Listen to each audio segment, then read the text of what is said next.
So in this Wealthsimple tutorial video, I'm going to be showing you guys how to buy Starbucks stock, ticker symbol SBUX in Canada here on Wealthsimple. So once you have Wealthsimple open up on your device, I go to the bottom left here and press on the magnifying glass.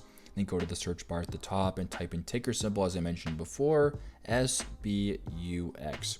So the first option is Starbucks Corporation. Press on that right there. Now to purchase shares of Starbucks, go to the bottom and press on buy.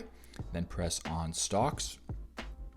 To change it over from a fractional buy to another buy, or from another buy to a fractional buy, go to the top and press on fractional buy. Now you can select market buy, fractional buy, limit buy, stop limit buy, or recurring buy, whatever you guys decide to do.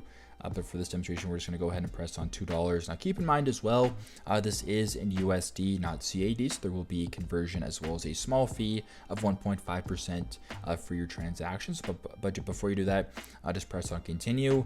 Now to confirm your purchase, press on confirm order at the bottom. But as you can tell, the cost of this is $2 USD.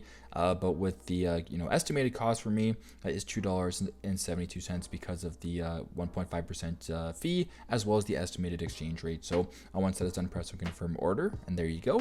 That is how to buy Starbucks stock, ticker symbol SBUX in Canada here on Wealthsimple. I hope this video helps.